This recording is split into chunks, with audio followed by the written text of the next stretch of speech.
Hey everyone, my name is Darren Lipomi. I am a professor and department chair of chemical engineering at University of Rochester in beautiful Rochester, New York. And I wanted to talk a little bit about grad school visits. So this is the time of year when those of you who are seniors in college will be hopefully going on grad school visits or considering where to go. And I wanted to go through a couple of frequently asked questions or topics that I get. I have some experience here back basically in this time 20 years ago in 2005. I was doing my own grad school visits, and then I was also involved in graduate admissions at UC San Diego for quite a long time. I was even chair of that department, and now we're doing grad admissions at University of Rochester. So I've seen a lot of these grad school admission seasons. Okay, first topic. Should you say no to schools that you got into that you consider backup schools? Now, let's say you were really fortunate and you got more than one admission. Let's say you got like 3 or 4 admissions, and there's one on there that you threw in honestly as a backup.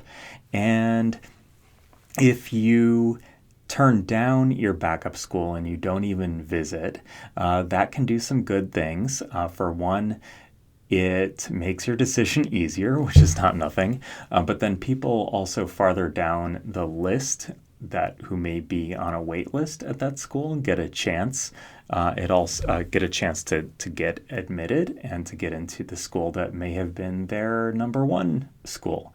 It also helps the university's plan for the future. It helps their finances a lot, and it saves people time and a lot of effort to recruit you if there's like less than a 1% chance that you're actually going to consider going there. However, there are good reasons to go to that visit, even if you don't think you're going to go there.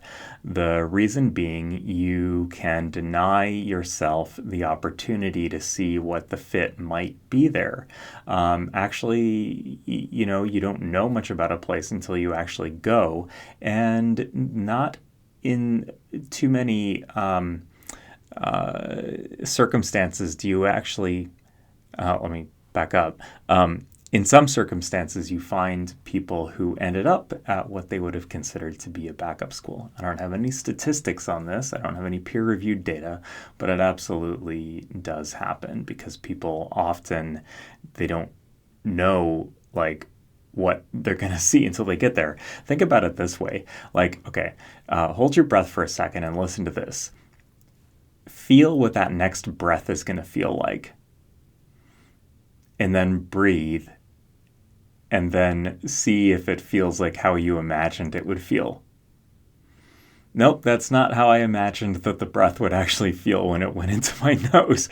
So if we've breathed like 5 million times or however many million times in our lives, and we can't even predict exactly what it's going to feel like, how on earth could we predict what a place is going to be like before we visit? And, schools like the opportunity to show off. And so I don't have a strong opinion on this. I think if anything I've said resonated with you one way or the other, go ahead and do that, and the world is not going to end. For example, I've had some students, I've had maybe 15 to 20 undergraduates who have gone on to grad schools at top 5 top 5 programs, and very few of them honestly have had better experiences than they had as undergraduates in my lab. There are a lot of reasons why this is. For example, the PIs at these places are often kind of hiding behind many layers of administrators. So you have to schedule time with your advisor. You might not ever get it. I did my PhD at Harvard with the well-known George Whitesides, and I met him to talk about science maybe 5 times during my 5 year PhD. Most of the feedback came after my annual group meetings. The lab was so big, we only presented at group meeting one time per year. And I think overall, because I had such great mentors in the lab, and also I learned a lot about research strategy from George Whitesides, it was, in net a good experience. And I wouldn't have, in the end, have traded it. But at the same time, we had maybe a 50% attrition rate among the graduate students who either left the program or finished with a master's degree instead of getting their PhD. So find someplace. Okay. All right. So that leads me to ranking. Now, maybe the ranking has something to do with whether or not you classify a school as a backup school, but sometimes it does or doesn't. So let me offer this. Don't go with ranking. Go with where you think you will be successful. First of all, about rankings. As a department chair, I get to vote on the rankings of other chemical engineering departments, and every type of department has this sort of ranking system. And this is the U.S. News and World Report. Its methodology is probably questionable. And then chairs like me get a survey every year to say, where rank all chemi programs in the country on a scale of 1 to 5, and how the hell am I supposed to know how a university that I've never been to is what their reputation is. I mean, what is reputation? Reputation is just what people believe about places and what people believe about what people believe about what people believe about places. And that has an outsized impact on the ranking of a particular program. But that has nothing to do with how good an experience or how much success that the individuals in that graduated from that program actually have. Okay, so for example, if there is a lesser ranked school where there's a professor who's known to be supportive and whose trainees have gone on to get great jobs, then you'll probably easily make up for the whatever premium you lose on the school name on your diploma for being at a less well-known school. At top schools, again, honestly, the experience is quite often not that great. Also, if you're flourishing personally, academically, professionally in a place where you're really supportive, there may be a paper premium. You might get to publish 1 to 2 more first author papers and maybe even a few more co-author papers if the lab is really collaborative and supportive. So, another first author paper, another whole complete project to add to your portfolio when you go out and apply for jobs, that can mean a lot compared to the place you graduated from. All right. Next up, say you're on the grad school visit. You've taken the flight, you're staying in the hotel, the current grad students and maybe faculty take you out for drinks the night before to tell you about the program and answer your questions and have fun and make you feel happy. Then you get down to the brass tacks of what to ask during the meetings with the PIs and the students. So what I would ask or maybe ask yourself when you're observing these individuals, are the people healthy? Are they happy? Do they get along together? And go with your observations. You may not see it if it's bad, but you will see it if it's good. If the rapport that students have with each other is good, that will come through. Ask questions like, what have been the outcomes? Do students get the jobs that they want? Do they publish papers? Have people left the lab? So maybe don't ask necessarily how many people left the lab, but rather say, what were some of the outcomes of the graduate students who were here during the time that you were here, in the last 5 years or however long it was. This one is going to be controversial. I would not ask the question, what's the work-life balance in the lab? Or how many hours are you expected to work?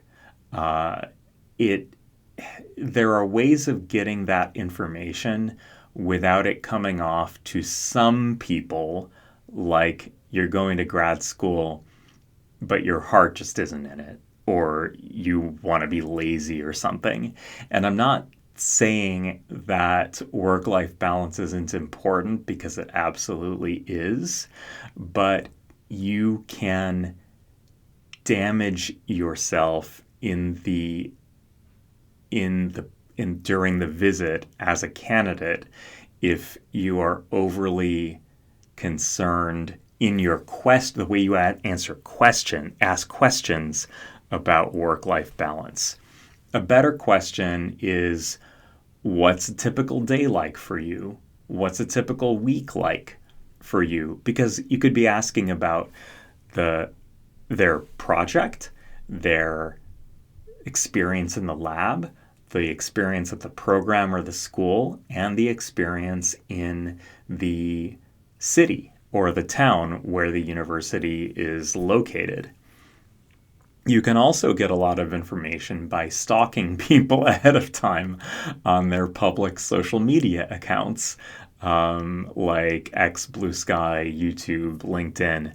See what they're posting. You can often, if no one's posting anything, why would you expose yourself to that kind of risk? I mean, it may be fine in the lab. People may be having a good experience, but you want to see evidence that people are excited enough to talk about it. The other thing, when you go in to meet with the PI, especially the PIs that you really want to work with, or that you're really interested in working with, don't ask them what they work on. Know that stuff ahead of time. Read a few recent papers. If you don't want to do that, because papers are boring sometimes, especially if you're not an expert in that field, find some YouTube videos. Almost every professor who's, under the age of, I don't know, 55 has done at least one public talk that's available on YouTube. And watch that, because you can kind of absorb several papers worth of information in a very short amount of time. Also, go to department seminars. At this point in the year, kind of late January 2025 when I'm recording this, there's probably not time to see them at a conference or at your own university, but they very often have recorded stuff. Don't go anywhere where there is only one PI who you would see yourself working for, or after the visitation where you could see yourself working for or working with, because you may have been admitted to the program, but that doesn't mean that you're automatically admitted to anyone's lab. You have to kind of prove yourself during this visitation weekend, or the Thursday, Friday, Saturday, whenever the events are happening. You need to. It's still kind of an interview, even if you have an acceptance letter already. Okay. When you are reaching out to PIs, if they ignore you, forget about them. There are plenty of fish in the sea. There are plenty of PIs in the sea. If they don't reach out, if they don't respond to you, or they don't want to meet with you, or they're not meeting with any students, forget about them. There are plenty of other PIs that you could work with whom you could work. I expect that I'll probably be doing a follow-up to this, because there are so many different topics, and this is such an important time in your life as a prospective graduate student, just put your questions in the comments and I will answer them in a follow-up video. All right, good luck.